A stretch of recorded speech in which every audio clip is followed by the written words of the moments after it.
Selamat sore Bu Panca, selamat sore Bu Ririn, selamat sore semuanya. Sebelumnya saya izin memperkenalkan diri, saya Aiskara Rahmawati dengan NIM 07300 23002.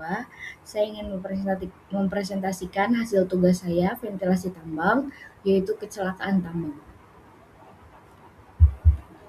Yang pertama ada tambang batu bara bawah tanah di Peak River Coal Mine di New Zealand, di mana tambang bawah tanah ini terletak di West Coast Pulau Selatan, New Zealand dan dioperasikan oleh Peak River Coal Company, di mana tambang ini memproduksi batu bara kokas berkualitas tinggi untuk industri baja. Sistem penambangan yang menggunakan tambang bawah tanah dengan sistem ventilasi mekanis untuk mengalirkan udara segar dan mengeluarkan gas metana. Jumlah tenaga kerja di New Zealand ini sekitar 150 pekerja tetap di tambang. Total pekerja perusahaan sekitar 180 orang pada tahun 2010. Karakteristik pekerja ini terdiri dari pekerja tetap dan kontraktor, bekerja dalam sistem shift di bawah tanah, beroperasi di tambang dengan keadaan sekitar 200 meter di bawah permukaan. Pada kecelakaan di New Zealand ini, ada 31 berada di dalam tambang dan 29 pekerja meninggal dunia. Setelah itu ada proses dan penyebab kecelakaan ventilasi ini, di mana proses terjadinya kecelakaan dimulai ketika gas metana yang terakumulasi di dalam tambang bertemu dengan sumber pemicu seperti percikan listrik atau panas dari peralatan tambang. Hal ini menyebabkan ledakan pertama yang sangat kuat. Setelah ledakan awal terjadi beberapa ledakan susulan dalam beberapa hari berikutnya yang memperparah kondisi tambang, merusak sistem ventilasi, serta menghancurkan jalur akses masuk ke dalam tambang. Akibatnya upaya penyelamatan menjadi sangat sulit, bahkan tidak ada memungkinkan untuk dilakukan secara aman. Itu ada penyebab terjadinya kecelakaan, di mana berkaitan erat dengan kegagalan sistem ventilasi dan manajemen keselamatan tambang. Ventilasi ini juga tidak mampu mengontrol dan mengeluarkan gas metana secara efektif, sehingga terjadi penumpukan gas di dalam lorong tambang. Selain itu, sistem pemantauan gas tidak berjalan dengan baik, sehingga peningkatan kadar metana tidak terdeteksi atau tidak ditangani dengan cepat. Desain ventilasi yang kurang optimal, kurangnya perawatan dan peralatan, serta lemahnya pengawasan keselamatan juga menjadi faktor yang memperbesar risiko terjadinya ledakan. Setelah itu masuk pada dampak kecelakaan dari ventilasi ini, di mana kecelakaan terhadap perusahaan itu sangat besar. Perusahaan mengolah tambang yaitu Peak River Coal, di mana mengalami kerugian finansial yang sangat signifikan. Operasi tambang dihentikan secara permanen setelah kejadian tersebut. Selain itu, perusahaan kehilangan kepercayaan publik dan akhirnya mengalami kebangkrutan. Dari sisi produksi tambang yang sebelumnya dirancang untuk menghasilkan batu bara dalam jumlah besar harus berhenti total, sehingga tidak dapat lagi kegiatan produksi maupun ekspor batu bara dari lokasi tersebut. Dampaknya dari perusahaan yaitu secara keseluruhan kecelakaan ini memberikan dampak luas tidak hanya bagi perusahaan tetapi juga bagi industri pertambangan di New Zealand. Pemerintah kemudian memperketat regulasi keamanan keselamatan tambang, khususnya yang berkaitan dengan sistem ventilasi, pemantauan gas, dan manajemen risiko di tambang bawah tanah.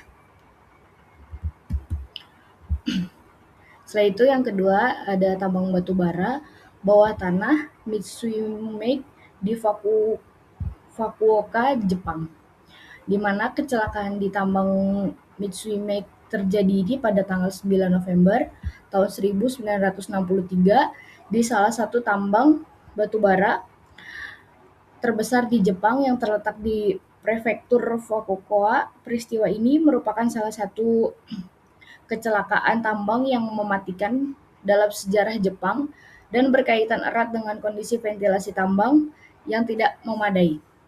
Pada tahun 1963 ini terjadi ledakan debu batu bara yang sangat besar di dalam tambang bawah tanah.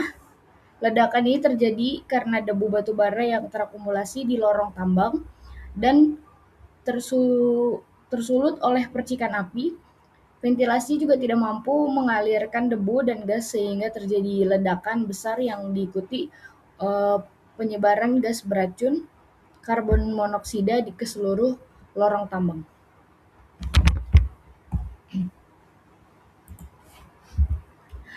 Selanjutnya ada proses dan penyebabnya, di mana proses terjadinya kecelakaan itu dimulai dari adanya ledakan awal di dalam lorong tambang yang diduga berasal dari percikan atau panas yang mengenai debu batu bara. Debu batu bara yang sangat halus dan menjadi sangat mudah meledak ketika mencampur dengan udara dan konsentrasi tertentu. Ketika ledakan awal terjadi, gelombang kejut yang dihasilkan mengangkat lebih banyak debu batu bara ke udara, sehingga memicu ledakan yang jauh lebih besar dan menyebar dengan cepat melalui jaringan lorong tambang. Setelah ledakan tersebut, gas beracun terutama karbon monoksida menyebar ke bagian tambang melalui sistem ventilasi yang mampu mengendalikan penyebaran gas.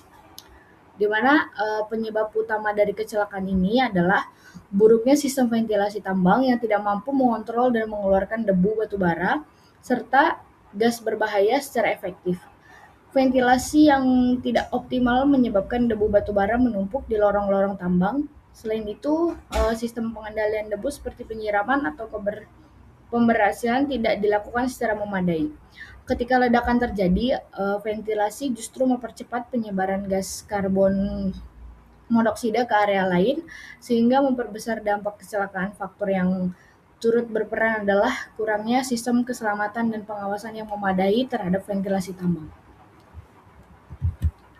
Selanjutnya ada dampak dari kecelakaan. Dampak dari kecelakaan ini terhadap perusahaan pengelola tambang yaitu Mitsui Mining Company sangat signifikan. Perusahaan mengalami tekanan besar baik secara finansial maupun reputasi. Produksi tambang terganggu dan sempat dihentikan. Secara perusahaan harus menghadapi tuntutan hukum dan kritik publik yang luas. Selain itu, kecelakaan ini juga memicu perubahan besar dalam kebijakan keselamatan pertambangan di Jepang. Dengan pengetatan regulasi terutama terkait ventilasi, pengendalian debu, dan sistem keselamatan kerja. Setelah itu ada dampak bagi perusahaan, di mana secara keseluruhan kecelakaan tambang Mitsui ini menunjukkan bahwa kegagalan dalam mengolah ventilasi dan debu tambang dapat menyebabkan bencana besar. Tidak hanya menyebabkan ledakan, tetapi juga mempercepat penyebaran gas beracun yang menjadi penyebab utama tingginya jumlah korban jiwa. Setelah itu ada tambang bawah tanah di luar negeri, yaitu mengambil contoh kecelakaan tambang di Upper Big Branch Amerika Serikat, di mana kecelakaan di tambang ini terjadi pada tanggal 5 April tahun 2010 di tambang batu bara bawah tanah yang terletak di negara bagian West Virginia, Amerika Serikat. Tambang ini dioperasikan oleh perusahaan Massey Energy dan merupakan salah satu tambang batu bara terbesar dengan sistem jaringan lorong yang luas.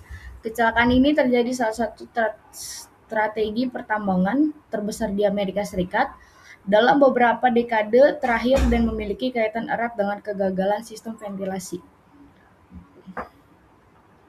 Tambang ini juga memproduksi batu bara termal atau steam coal yang digunakan sebagai bahan bakar pembangkit listrik. Upper Big Branch juga termasuk tambang dengan kapasitas produksi besar dalam industri batu bara di Amerika Serikat.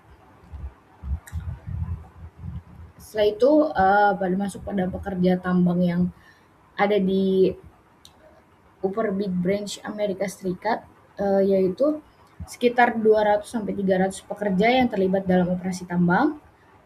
Pekerja ini terdiri dari operator alat, teknisi, dan pekerja bawah tanah. Sistem kerja juga menggunakan shift atau bergilir. Pada saat kecelakaan, 31 orang berada di dalam tambang, 29 pekerja meninggal dunia.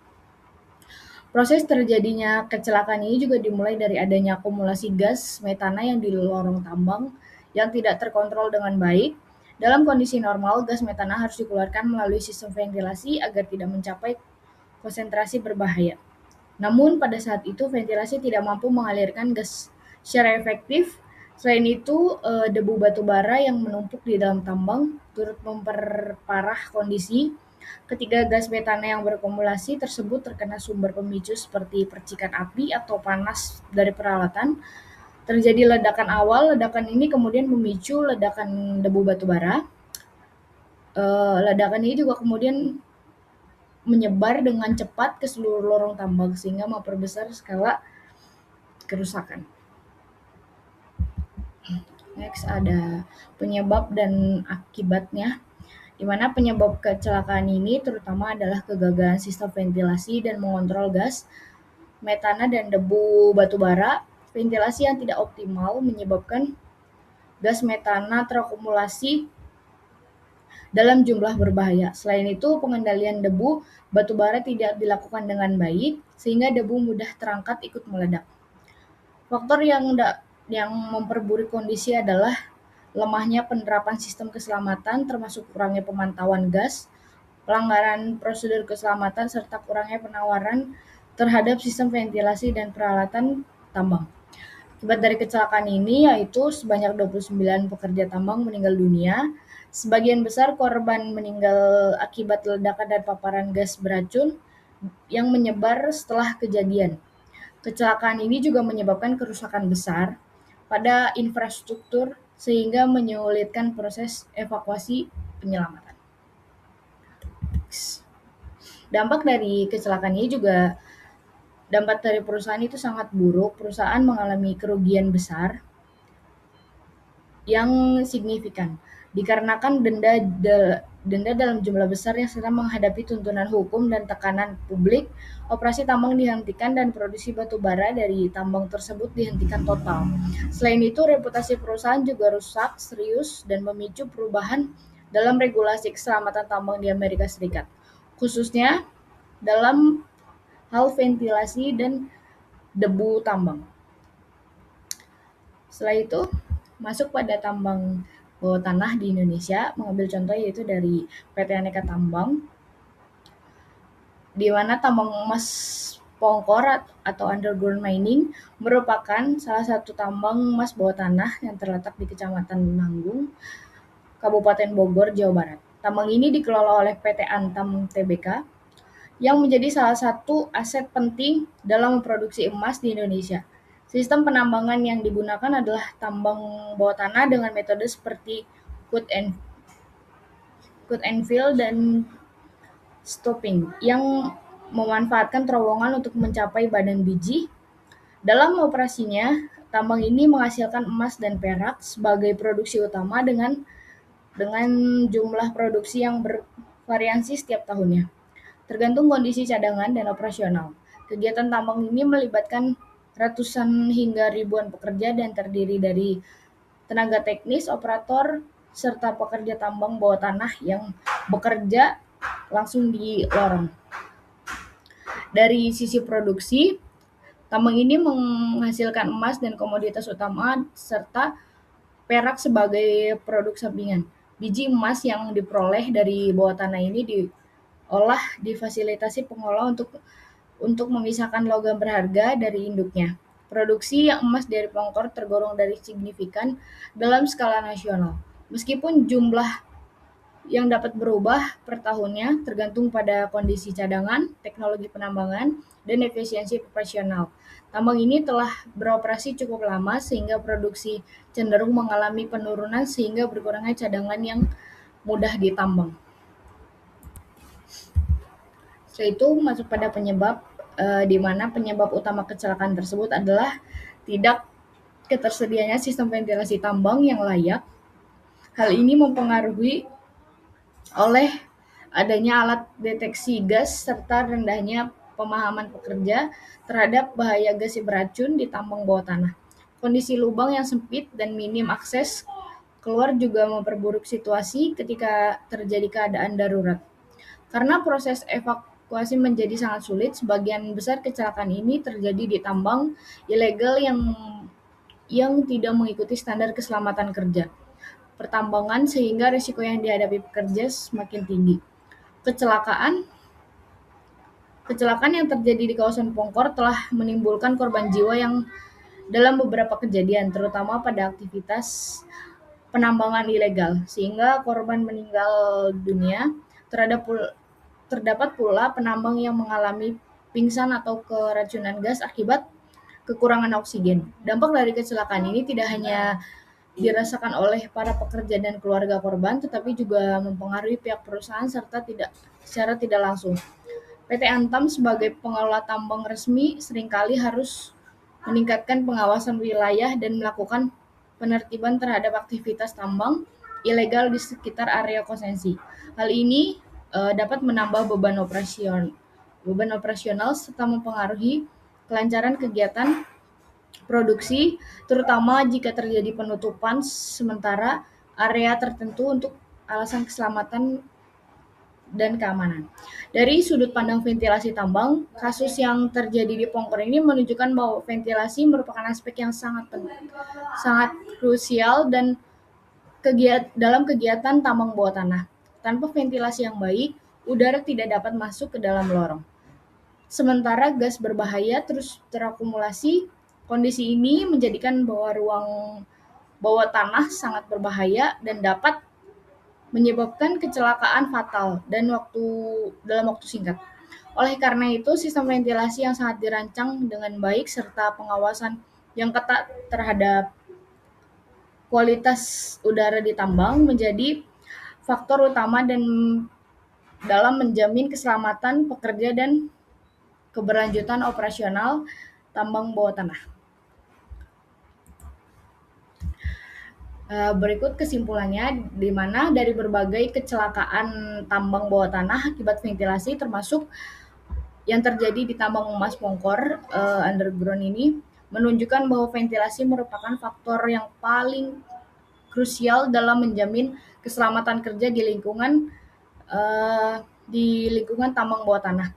Kecelakaan yang terjadi pada umumnya ini disebabkan oleh ketidakmampuan sistem ventilasi dalam menyediakan udara segar dan mengeluarkan gas berbahaya seperti karbon dioksida, metana, atau hidrogen sulfida. Akibatnya terjadi penurunan kadar oksigen serta peningkatan konsentrasi gas beracun yang dapat menyebabkan pekerja mengalami sesak nafas, kehilangan kesadaran, sehingga kematian dalam waktu singkat. Selain itu juga kecelakaan juga sering diperparah oleh tidak adanya sistem pemantauan gas, kurangnya peralatan ventilasi, serta rendahnya kesadaran dan penerapan standar keselamatan, terutama pada tambang ilegal atau tradisional. Dampak dari kecelakaan tersebut juga tidak hanya menimbulkan korban jiwa, tapi juga merugikan perusahaan melalui gangguan operasional, penurunan produksi, serta kerusakan reputasi. Berikut saya mencantumkan sumber-sumber. Terima kasih sebelumnya.